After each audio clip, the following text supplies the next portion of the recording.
Space architecture, this is something I think that most people are wondering what space architecture is going to look like.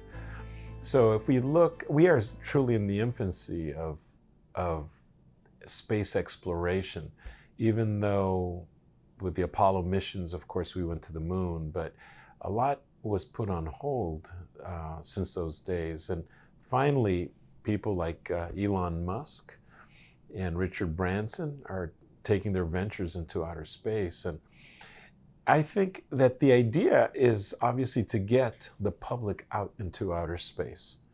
And when they get into outer space, what is going to be the need? Well, the need is going to be how to house these people in outer space.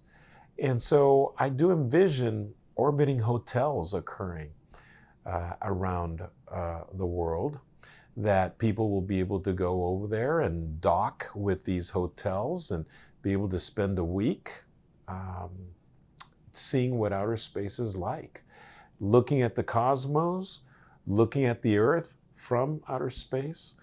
And because of that, that is what's going to shape what this architecture is going to look like. Of course, these people are going to be expecting the amenities as on the Earth, which we know that outer space doesn't quite lend itself to that. Of course, weightlessness is one of the things. There's many things that need to be considered, such as how to fix your food, how to go to the bathroom, how it is that you're dealing with entertainment. There are to do all of these activities in weightlessness is one of the things that really needs to be considered.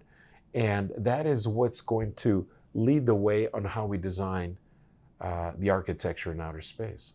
I've had the opportunity of experiencing weightlessness through the Zero Gravity, Zero G company, and I've done it quite a few times now. And it is amazing how when you're levitating there and it's not like water where you have traction.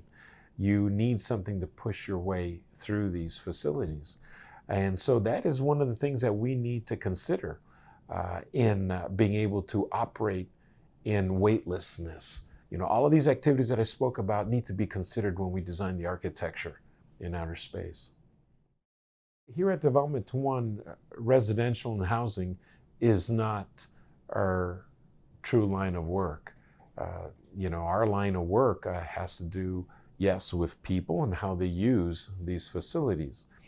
But in outer space, I think that we're going to have to consider the fact that our design work is going to have to require the use of that facility 24/7, which is basically a residence, So it is one of those things that we will have to consider.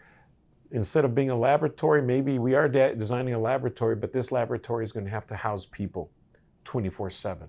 So we're going to have to consider the needs of a human being as if it were his primary residence in outer space.